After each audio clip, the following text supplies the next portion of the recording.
Indiana Family Dentistry is located at 505 North Green Street in Brownsburg. Dr. Will Hine practices general and cosmetic dentistry with services ranging from veneers and whitening to implants and complete smile restorations. Indiana Family Dentistry's phone number is 852-5999 and website is infamilydentistry.com. Indiana Family Dentistry is a proud supporter of Hendricks County and community radio. This is Donald James of Impact Youth Mentoring. Impact Youth is a not-for-profit mentoring organization providing mentoring services to the children of Hendricks County. We pair mentors ages 16 and older with youth in Hendricks County. Over the past 5 years, we have been able to impact over 120 children through our mentoring and tutoring programs. Information about becoming a mentor or finding a mentor for a child can be found at impactyouthmentoring.org or via email at impactyouth1010@gmail.com. The UPS Store Brownsburg is located at 124 East Northfield Drive in Brownsburg. Their phone number is 858-1422. The UPS Store Brownsburg can handle your printing needs, including color, large format, and business cards. They also do blueprints, mailers, and invitations. Thanks to owner Tom Reese and all the folks at the UPS Store Brownsburg for supporting community radio in Hendricks County. This is Central Indiana Today with your host, Rob Kendall.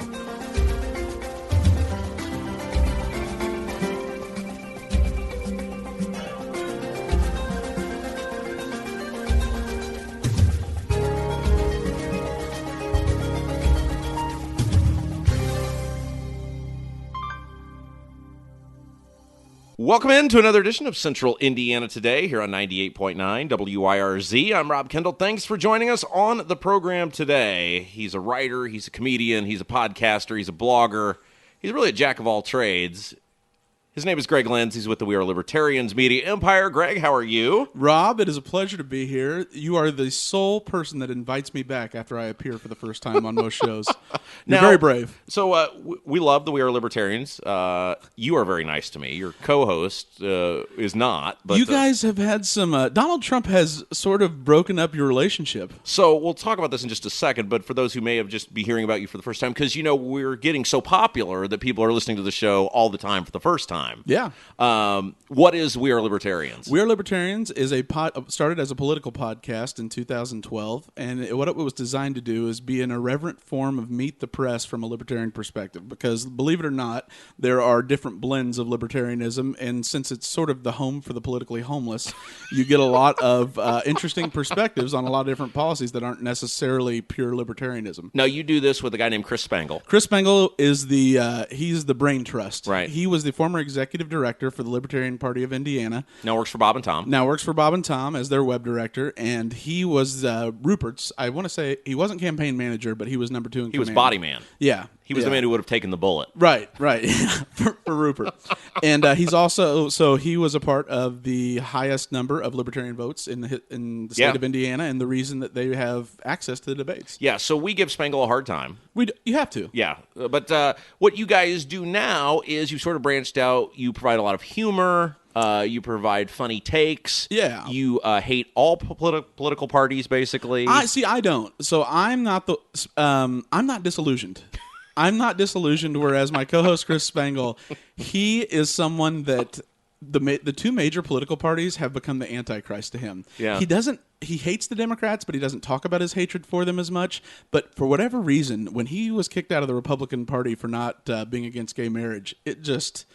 You know, hell hath no fury like a Republican and that scorned. was like a decade and a half ago. Yeah, college Republicans at IUPUI. Yeah, he's still got some issues he hasn't dealt with. Oh, he hates Republicans. Yeah, and but anyway, you guys, we love the We Are Libertarians. You guys do the podcast. Podcast. We do, have articles and content. We have a daily news service now, which I get your emails every day. Do you get the links? Because of course I get up very early to work, prepare for my show. Because doing this great show is very difficult. It's very difficult. So 6:30 in the morning, and first thing in my email inbox is. Email the from dispatch. Chris Spangle. Yeah, the Chris Spangle email. His face. Yes, it's terrible. You can't get away from him no matter how hard you try. You guys now have a live show? We do. So once a month, we do a live podcast from Morty's Comedy Joint up on 82nd Street in Indianapolis. And it's usually a 2-hour show where we will have a string of our regular co-hosts up. And the emphasis is more comedy rather than commentary. Yeah. So the reason we tell everybody all this is I felt like you were the perfect guy to come in and talk a little bit about the political landscape right now. The debate just happened because you're interesting because you're a big Donald Trump supporter. I am. But yet you're a libertarian. I am. And the best part about you qualify for this show because you're a Hendricks County native. Yes, I had the great luxury of being born in the county that Rob Kendall made great again as the greatest tax cutter and prolific tax cutter in the history of Hendricks You're a County. Plainfield guy. Yeah, born and raised. I've loved my, it's a community of values, and that's why I've always loved it. That's great. Yes. So let's start with the debate on Monday night. I was live tweeting for IndyStar. You were. You were quite active. Yes, I was, and I was very honored that IndyStar thought enough people care about That's what a big honor. I was the number one tweeter. Yeah, and now Chris told me to remind you that he 4 years ago was invited. Yeah, and so you got sloppy seconds. It's 2000. I told Chris it's 2008 or so, 2000 and late. It's 2016. I am the important one now. So anyway, look what you lost. I from what I heard, because you can't really watch and tweet. It's a hard thing to do. It's hard to offer insightful commentary in real time. It is. It's very difficult. And I told somebody afterwards, I said, this sounds pathetic and like I'm a total egomaniac, but I was really tired at the end of the live tweeting. It is incredibly hard to really formulate an opinion quickly, Yeah. then edit it down to 140 characters, and still be watching the debate and then reading what other people are saying too. You've got to, and you've also got to do that hashtag star debate. You do. Yeah. I mean, and that takes away from your characters. It does, absolutely. It's censorship. I was robbed of my greatness, You were. Now, you will love this. Of all the tweets that I did, the one that got the most amount by far was the one I put at the end, which said, regardless of what political party, Lester Holt should be fired. Like, that one is still getting retweeted. He was terrible. He was awful. I know the left was saying that he didn't hold Trump accountable enough, but of the debate questions, I can only remember one that wasn't specifically to. I'm not going to say gotcha, but to. It was basically written by MSNBC producers. It's what it felt like to me, and the fact that he took an entire week off to prepare for that is sad. It is. And again, our guest is Greg Lenz from the We Are Libertarians Media Network. Is that what we call it now? Wall Radio Network. Wall Radio Network. That sounds like something Well, Spangle you used came to be up on with. it. Yeah, I used to. Years ago, Yeah. the Rob Kendall show was on the original Wall Radio Then Network. you sprungboard to stardom. Yeah, I went to work under Governor Pence for a year. That's true. You were a crony. I was a part of You the were problem. rewarded for your loyalty, something you rail against now. What I wanted to point out, too, before we get too far, one of the other things that you do that I think is very insightful because it's becoming a part of the political process is the memes. Yeah, the internet memes. You are do important. the memes. You guys are meme kings. You have to be. I mean, the meme is the new. I guess it's the new cartoon. I Yeah. guess you could say it's the new form of a satirical political cartoon, and a lot of people still don't get it, especially the older generations, the boomers specifically. But the meme is the new insightful satirical cartoon. Because I was asking Lee, our intern, because he's still in high school, and I was saying, do you guys do memes? And he said, yeah, we get memes. So it's really a large spectrum of people now from our age to his age that do memes. It's really how we communicate, and Yeah. it's even better than just verbal communication and commentary because the picture adds to the context and really makes it a more rich experience. Now, you guys are unique with We Are Libertarians because you meme each other. We do. Well, so that was all part of the strategy for growth. My co-host was going through a divorce, and he was a little bit down in the dumps. And it was very early on, and I was like, we really need to grow. And in order to grow, we need to have an over-the-top strong man for libertarianism, which is so counterintuitive because, we don't believe in leaders. But I was a huge fan of the fake Steve Jobs blog. There was a writer that used to pretend he was Steve Jobs, and he referred to himself as Dear Leader. And so I sort of stole that and created this persona of Chris Spangle put on Kim Jong-un's face as Dear Leader of Libertarianism, mandatory freedom. Yeah, it's great, and it's becoming interesting because you guys, I saw in the Gary Johnson financial reports or whatever that he spent $30,000 on memes. So this is how libertarian that was. They actually planted that to create outrage because it wasn't true. So it's not true. It isn't true. It isn't true. I was asked to contribute memes to the Johnson campaign by a third party, and I specifically said no because everything I submitted was too harsh. It was too critical. It was, too condemning. And I thought, are we going to ever get above 5% by just going around and saying how much we like everybody? No. Well, and it's interesting because one of the things you learn if you're going to, and by the way, I mentioned this because your network is huge. You have thousands of people that are subscribed to your podcast. Yeah, over time, each episode gets about 4,000 weekly listens. Yeah, I mean it's huge. Yeah, it's grown quite a bit. But you guys are savage in the memes. We are, because our tagline is all of the irreverence modern politics deserves. And it's the culture of the United States has coarsened. The internet and anonymity has made it a harder culture. It's made people, I guess, more desensitized to condemnations and really just core-cutting attacks.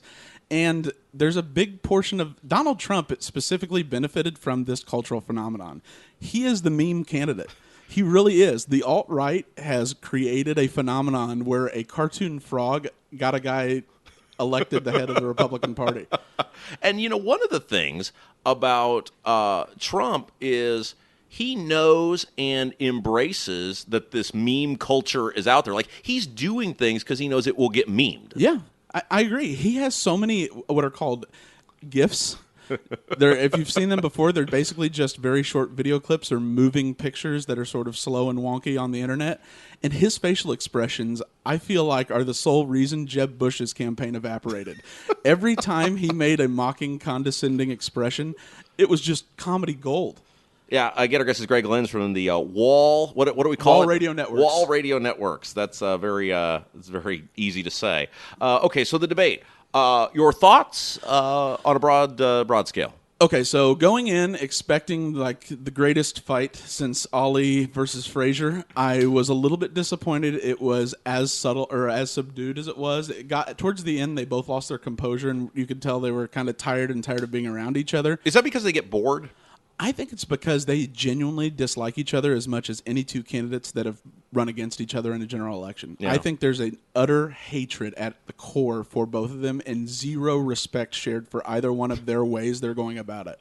The one thing about doing the live tweeting is I didn't get to watch it. I got to hear it. Yeah. And listening to talk radio over the past couple of days, it sounds like the physical expressions of Clinton really turned a lot of people off, whereas Trump, it was the continual verbal swipes that he's famous for. And, he really wasn't that bad because I felt like he was on the defensive from the start.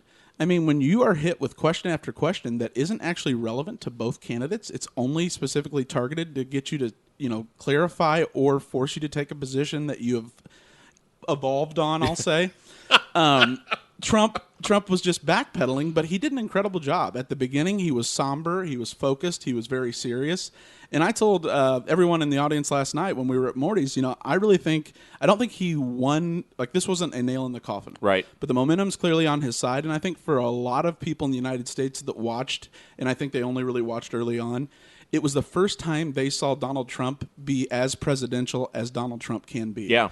And I think that is going to really show up and reflect in about a 3-point bump in polls nationally. It's interesting because, of course, after the debate, the spin starts on both sides. And, of course, the spin on the mainstream networks, which heavily leaned Clinton, was, well, Trump got angry and she was professional. But you look at these online polls, and normally online polls mean nothing because Ron Paul, of course, won all the online polls. He's the king of the internet poll. Yeah. He's still probably winning online polls somewhere. A lot of Libertarian Party members would like that. But Trump won all these online polls during the primary, and everybody kept telling me, oh, that doesn't matter. Those don't mean anything. And I said, the online polls are mirroring almost the election process. Well, Trump won basically every online poll last night. So are we entering an era where the online poll, the snapshot poll, maybe does mean something? I think it isn't as credible per se as the Real Clear Politics 5 national polling average, but it is a indicator, and it does show momentum, and it is a good quick snapshot in a limited time frame. Probably within the first 30 minutes would be my guess before all the internet warriors for the two competing sides can go and flood the vote counts. Because he literally won every one, and I told somebody when we were leaving the Indy Star, I said, I'm not paying attention to Drudge, because that one's going to go heavy for Trump, but I said, I'm paying attention to the mainstream ones that are liberal liberal networks, and Yeah. he's winning time. He won CNBC. He's winning those. You throw Breitbart and Drudge out the door. Yeah, you throw the heavily partisan side Right. on your side out. But he's winning those, and those readers and listeners and viewers tend to be a more liberal audience or mainstream audience, whatever you want to And call they it. have much smaller amount of traffic. Right. Which So- is better for controlling for a good sample size. Yeah, so he's winning those. So that tells me that he did very well. The other thing was Luntz, I think, he does the dials. Yeah, he does a lot of the rolling polls. Yeah, and Trump did very well in those. And I want to ask you this because I've said this for a long time. People, your libertarian friends, Mm-hmm. who about 80% of the time I'm not sure they know what's going on or how it's playing out in front of them. When you say libertarian friends, there's two kinds of libertarians. There's Libertarian Party members. There's LPIN members. There's, I guess, three. And then there are people who identify as libertarian. Right. My experience has been people who just identify as libertarian and find libertarianism appealing are very rational and able to accept criticism and know what's going on in the world. As you get into the party apparatus, it becomes like any other entrenched party insider. Don't you dare criticize, or you might as well go vote for Hillary. Yeah, and those folks continue to say, well, he's so unprofessional, no one would take him serious. I think that's part of the plan with Trump is that when he comes out and he does stuff, there's really no criticism of it because it's Trump. Yes, he had his own Comedy Central roast, I feel like, in order to get it all out of the way. What else can you say about the man? He had a Comedy Central roast with the most awful devastatingly critical comedians on the planet, and they just crucified him. Now, as someone who has met Donald Trump, yes, and who has been called very terrific. Donald Trump told me I was very terrific. He said that he wished every interview could be just like mine. That really bothers a lot of your libertarian friends, by the way. Oh, very much. They're very upset. And it's so funny because I'll still get people that will say, well, why didn't you ask him this substance question or that substance question? I thought, what fun would that have been? Yeah, you are more commentator. Like, you do great interviews. And Yeah. Your show's wonderful. Thank and you. conduct. No, you do. You Thank do you. a really good job of drawing out interesting insider opinion from people that are difficult to get it out of. However, you are still part commentator. Yeah. Because you've been inside and you have experience. Yeah. And so Donald Trump was someone you backed before any other Republican in the state of Indiana, and you never laughed him off. They're so nice to me now, all those other Republicans now. They're so nice. You made the contrarian bet, and it paid off. Yeah, they were so mean during the primary, like not talking to me, bad-mouthing, You got blackballed by the Republican Party of Indiana. attacking me on fictitious Twitter accounts. Yeah. It was very nasty to me. Even John Gregg's mustache, who has a Twitter account, didn't like you. Everybody was so mean to me, and I was proven correct, as we always are. Well, yeah, people just don't get it. Yeah, they don't understand. You just hit the nail on the head. All bloviating and joking aside, they don't get it. It was so obvious from day one because I've said this, and you get this too. Donald Trump is the candidate the Republican Party deserves because they've lied to the people for so long. Yes, and there was never. I mean, Rand Paul. It's funny. There are a lot of comparisons between like a Rand Paul and a Donald Trump in that they're outsiders, but Rand is condescending and snarky know-it-all.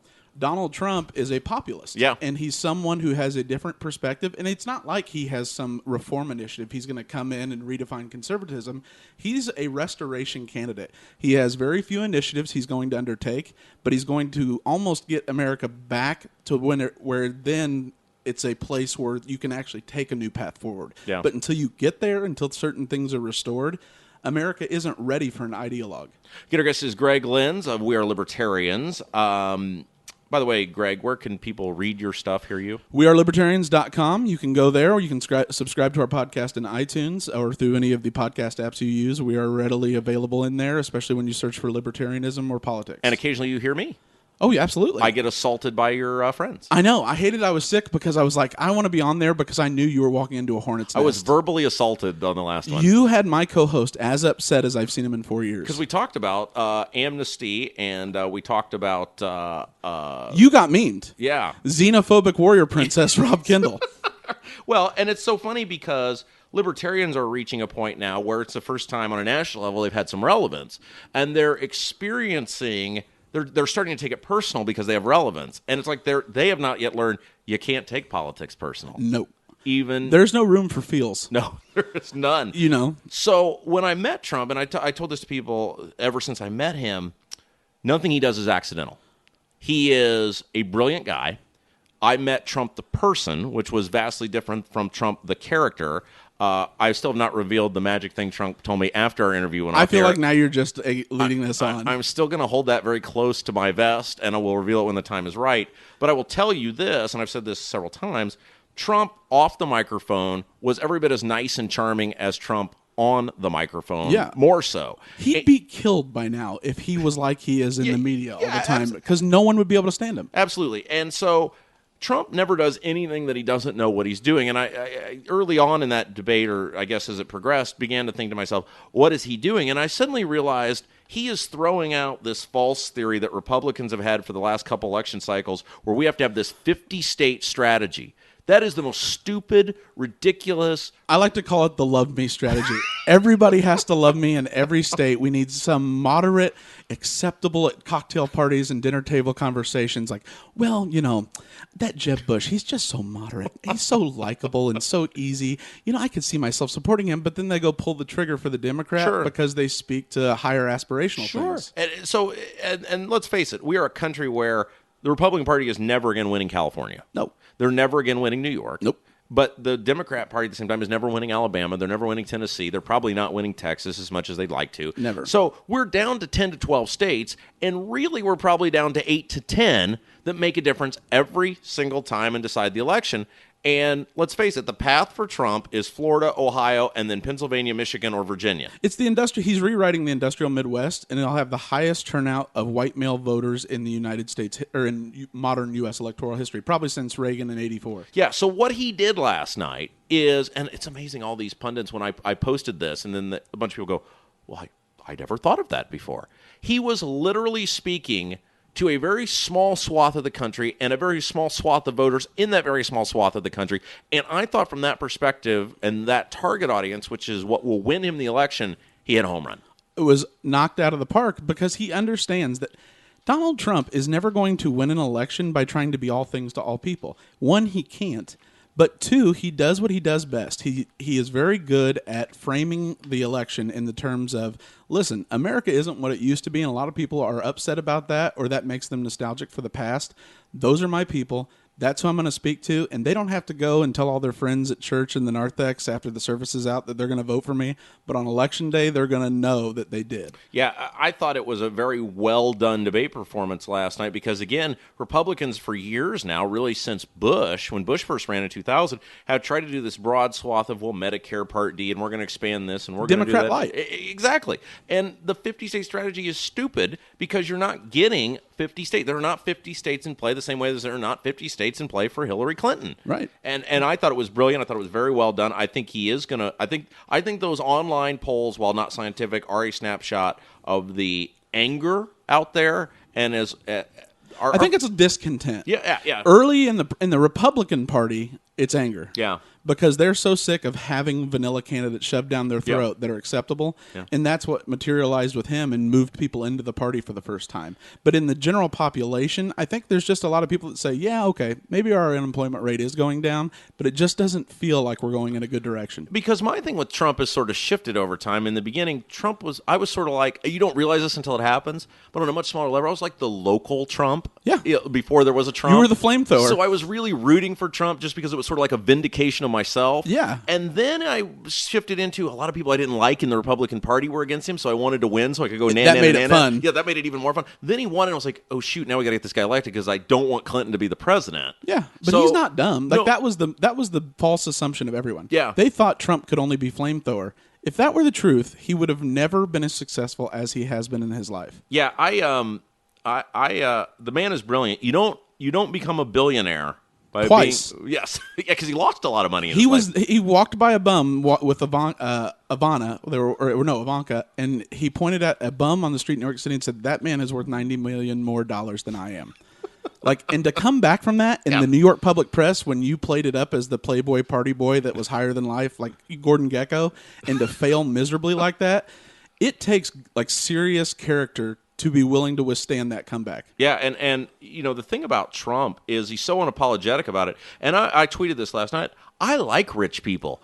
This is because I consider myself a poor person. A poor person, not super poor, but I'm not. So anyone in America really isn't poor. Like, we have homeless people with iPhones. Yeah. You get what I'm saying, though. I'm not certainly not a rich guy, but I like rich people because rich people spend money on the radio station. Rich people stream sporting events. Rich people have advertising.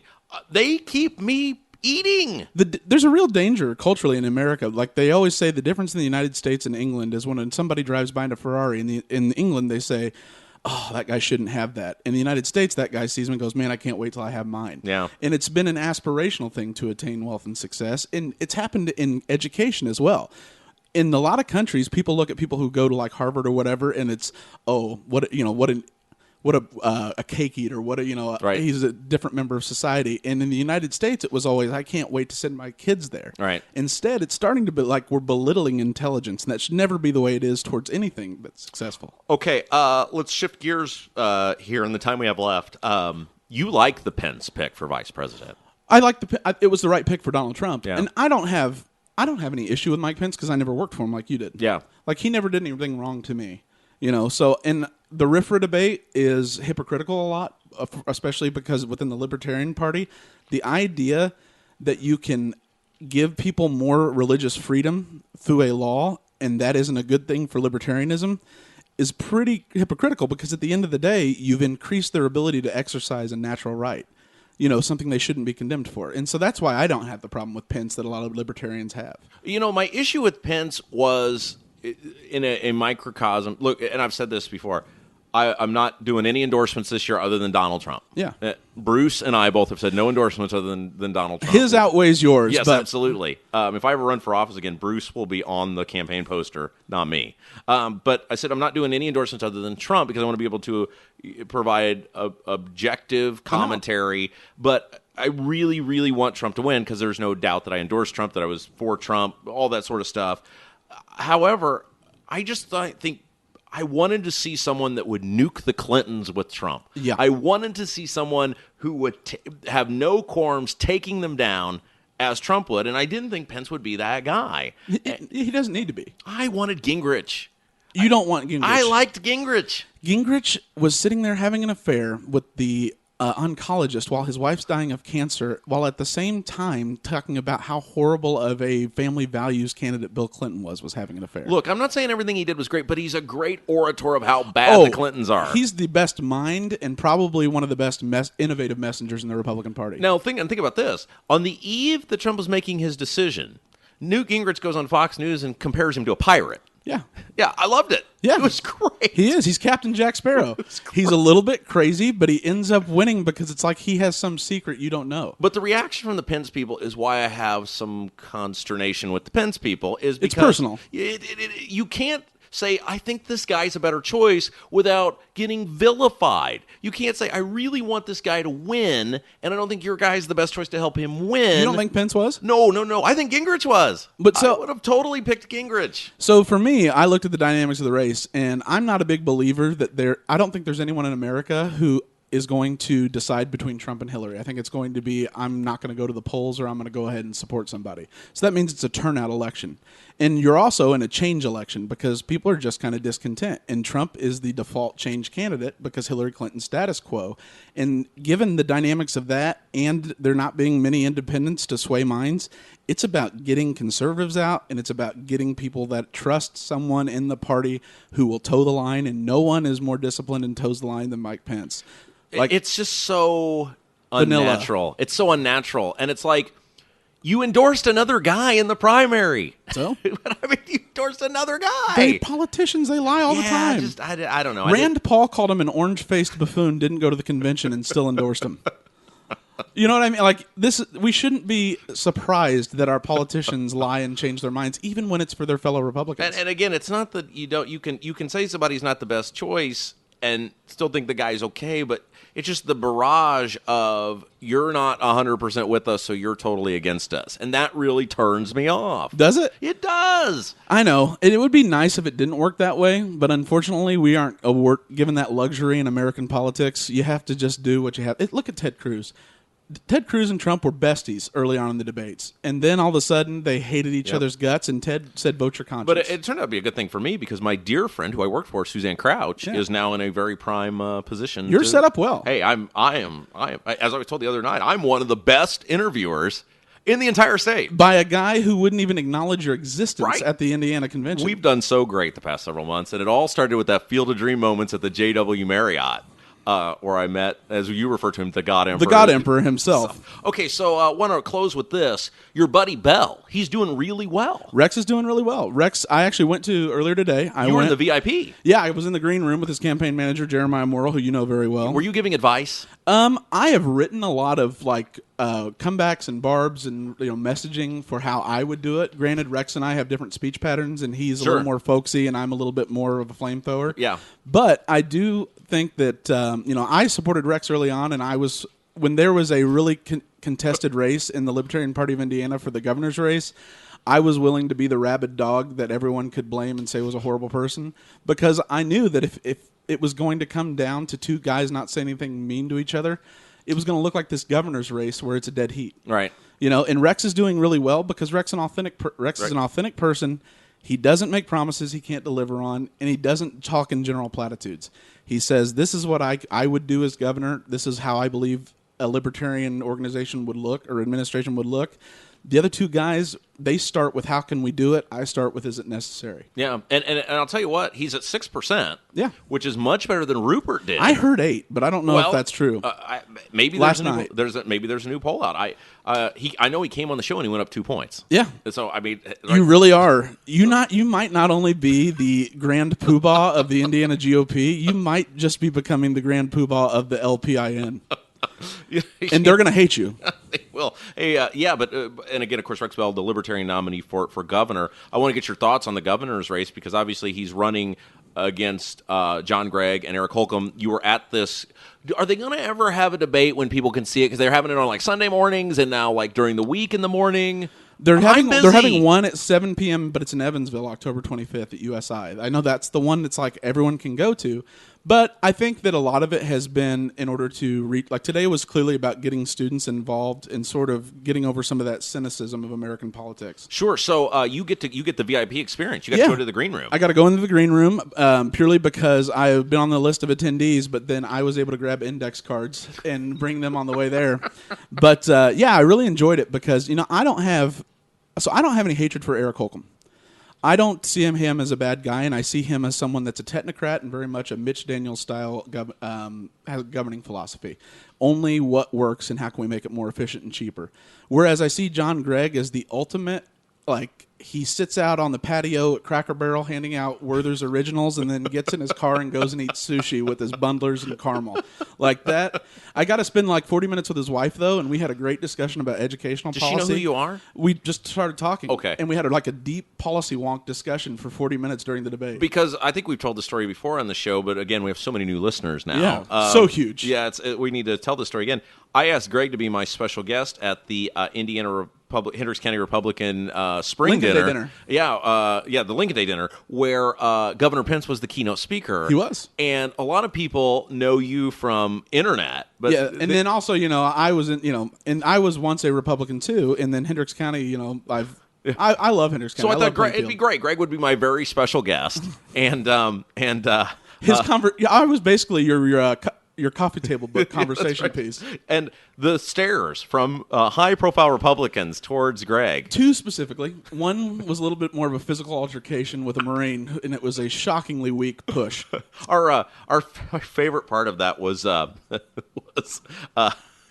you guys were very animated memeing Todd Young during the Senate primary. Well, I just thought it was unbelievable that people found Todd Young to be so compelling and authentic, and then that Marlon Stutzman wouldn't be. And Marlon, what I like about him is there's a little bit, he hides it well, but there's that flamethrower in him too, and he is the thorn in the side of everyone, and I love that about him. And I love the fact that I introduced him to you, and he actually thanked you for your work. I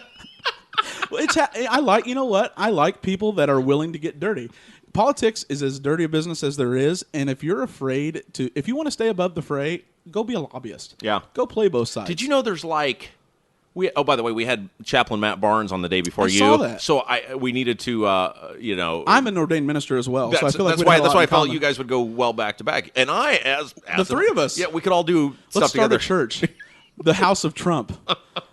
So I felt like you would be the perfect, person to balance Barnes out, back to back. But I want to close with this. I did the interview with Johnson. Mm-hmm. You said there were some libertarians that were very concerned about my interview with Johnson. No, they loved your interview. Oh, it was good. Oh, it was wonderful. Okay. You did a great job, and they loved it. It's just that you did this great job promoting him and presenting him well, and said very favorable things about him. But then you gave honest criticisms. Yeah. Criticisms that are well known. We call that a heel turn in the wrestling business. I guess, but you know what though? You weren't negative. No. And you pointed out truths. Sure, and this is the thing about Gary Johnson, and I've said this. I think he should be in the debate. I think he's a compelling national figure. I think he's interesting. I think he makes the political process better. I also think he's a crazy person who has radical views on key issues. So it's different. He isn't an increment like libertarians struggle because there are two kinds of libertarians. There are incremental libertarians and destination libertarians. When their messaging is focused on the end point, it sounds like a crazy person. Yeah. When their messaging is focused on incremental steps towards reform, they sound like reasonable centrists. He makes the mistake a lot of times of going to the destination that isn't politically achievable and seems so far out there and outside the bounds of acceptance that you're just like, well, I guess it's just Trump or Hillary, or stay home. I'm really Jill Stein and Hillary Clinton away from having all four presidential candidates. Wouldn't that be magical? I don't know that I couldn't sit in a room with Hillary Clinton. I could. I could do a great interview with Hillary Clinton because, and sure, somebody asked me this the other day, and I said I would find things to talk about that are non-political, just like I pretty much did with Trump and, for the most part, Gary Johnson, because they are human beings, and there's an interesting. I don't think Hillary is. Someone asked me last night, do you think she's ever hugged Chelsea? And I said, unless there was a press group around, I bet she hasn't. She grew up with an alcoholic father who was very cold and distant to her, and it's made her so tough and robotic, but she rejects her toughness. Yeah. She could be a Margaret Thatcher type iron lady figure, but instead she tries to be soft and warm, and there is nothing soft and warm about that woman other than her bowel movements. And with that, that'll wrap up a great edition of Central Indiana Today. Greg, again, if people are wanting to know more about the We Are Libertarians, how can they do that? They can go to wearelibertarians.com or Facebook /We Are Libertarians, or you can follow us on Twitter at @We_are Libertarians. And occasionally you will hear me, although I think your partner's getting ready to. Oh no, you are the heel we have needed for quite some time, and I am just so excited about the next time we can talk about how beautiful the wall is going to be and watch Chris go apoplectic. And Mexico's going to pay for it. That's the best part. It's fiscally conservative. It's really the only option. I don't know why libertarians oppose something they don't have to pay for, and they get to look at a beautiful national monument. Hey, don't forget, if you miss any part of today's show, you can check out the podcast anytime you want by logging onto our website at wirz.org. Click the shows tab at the top of the page. Scroll down, find Central Indiana Today, and go back and listen anytime you want. Until next time, I'm Rob Kendall saying have yourself a great evening.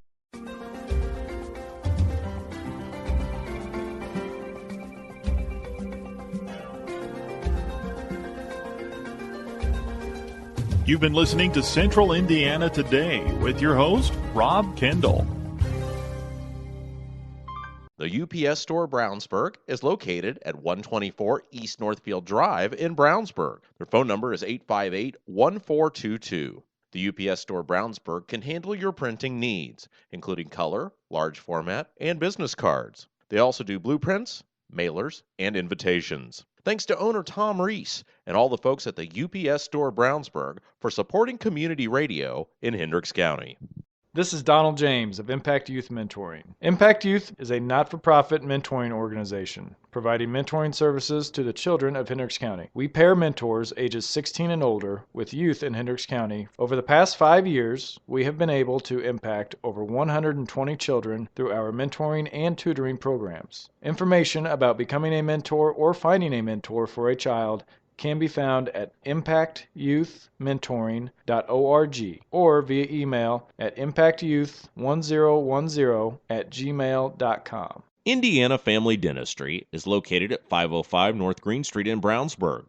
Dr. Will Hine practices general and cosmetic dentistry with services ranging from veneers and whitening to implants and complete smile restorations. Indiana Family Dentistry's phone number is 852-5999 and website is infamilydentistry.com. Indiana Family Dentistry is a proud supporter of Hendricks County and community radio.